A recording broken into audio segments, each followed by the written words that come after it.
What's up, guys, and welcome to Work Wednesday. Today, as I promised, we're talking about branding. That's the wrong side of my jacket. That right there, and that right there, and your socks, and your shoes, and your watch, they all have branding. You do too, even if you don't think of it as branding, because branding is not just the visual of things. It can also be something that we hear, something that people say all the time, a certain lick that certain people play, certain camera angles. But before we get into all this, check out this branding right here.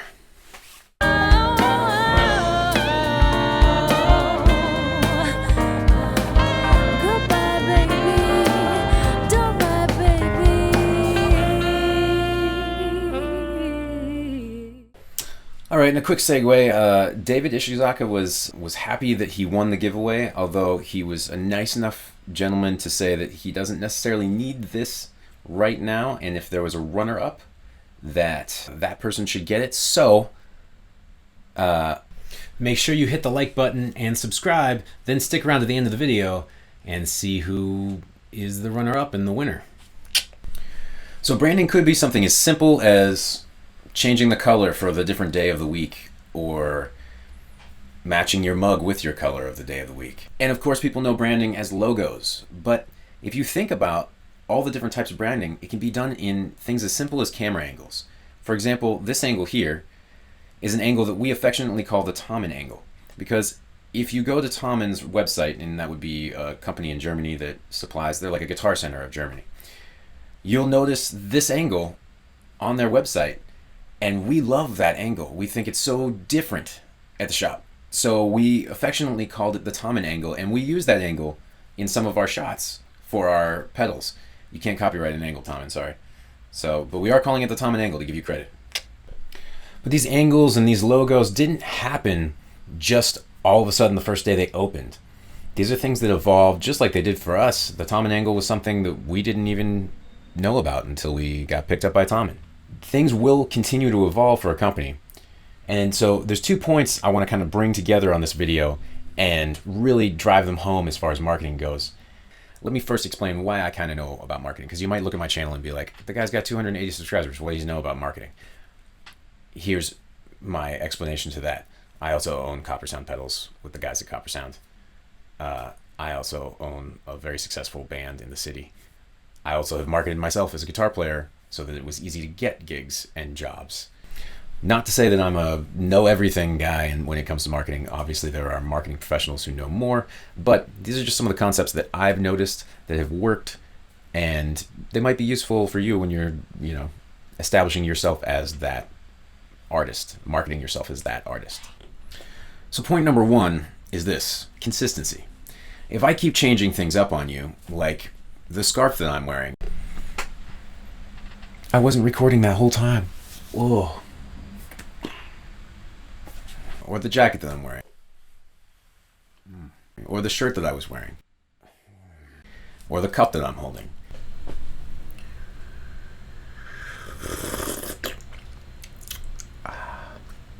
It distracts from the entire video, or it distracts from the message at hand. So consistency is fairly important when it comes to marketing. You want to consistently set the same image forward. I learned this one a lot throughout life, but really one of the times that it really set home with me was when Alex from Copper Sound and I were talking about offering the Strategy, which is that pedal again, in a different sound than it originally came in, because a customer was offering to pay a lot of money to get a fuzz put in it. And Alex refused to, and I was like, man, it's a lot of money, we should consider that. And he said, I don't want to confuse the market. And the idea there is consistency is important, because if someone knows what they're supposed to expect from you, then they feel comfortable in trusting you going forward. So if you expect that every Blue Day is Work Wednesday, and then all of a sudden I start talking about theory on a Blue Day, you're going to be upset. Possibly, maybe you won't really care, but you could be more upset because it's not what you expected to get on that day. So my thought there is, whatever you decided to start with, finish that way. Go with that as your model to a certain extent, and that's where part 2 comes in. Part 2 is this: let an idea evolve. What that means is you're still sticking to your guns and drawing the line somewhere, but you're letting it become something possibly bigger than it was. So a great example of that is, if you think about this channel, if you look back in my history, about a month ago is when I started to evolve into each day being a different color to make it a little bit more visually understandable when someone's cruising through my video feed. Or copper sound for that matter. We used to say, through hole or die. What through hole is you're taking parts and you're putting them through holes in the circuit board and then soldering. And that was the very thing that was cool to do when we first started. That was boutique. But now we've noticed that our customers want options. They want options that are understandable and easy to use, but they still want to be able to change cool things and have more features in a simplistic enclosure. And we can't offer that sometimes without making a really big circuit board.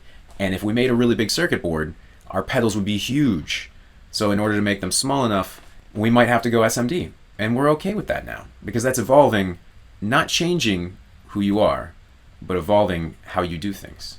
So all that being said, now I have an announcement. I'm gonna start working on a new day on this channel called Tenacious Tuesday. And what that's gonna be is it's going to be me having a conversation with someone who's made it in an art industry. So not necessarily music, although most of them will be musicians because that's mostly who I know. But any artist is welcome to be part of it. And we're gonna talk one-to-one through either a Zoom call or maybe in person to see how they got where they got in life. And when they made those decisions, I'm gonna ask a couple different questions and kind of take the approach of how do you make your dreams come true that way. And anyway, that is going to evolve and change as well. If you guys have some ideas for that day, please leave comments below. Anyway, until tomorrow for Theory Thursday, I'll see you guys. And please subscribe if you haven't already. If you've watched this far, please hit the like button. It helps a lot. And I will talk to you guys soon. Cato Perez, this is yours. So if you want to write me on Instagram, direct message, and send me your info, I will get this out to you this week. Congratulations. And thanks for all the comments. You guys, please comment. That's how you win free stuff. I'm going to keep doing giveaways once a month, and as things get more exciting on the channel and more people subscribe, I'm going to do more giveaways. Maybe when we pass 1,000, I'll do 2 a month. The more people get involved, the more stuff I'm happy to give away. All right, end the video already. Here it is. Here's a couple funny clips that I did. I spent like 48 hours on this video. I don't know why I spent so long. It just wasn't happening today. And this is where you need to draw the line. You need to draw the line so that your consumers doesn't. And this is where you need to draw the line. You need to get enough going. And this is where you draw the line. You need to get. And this is where you draw the line. You need to let things evolve enough so that you can naturally create these different.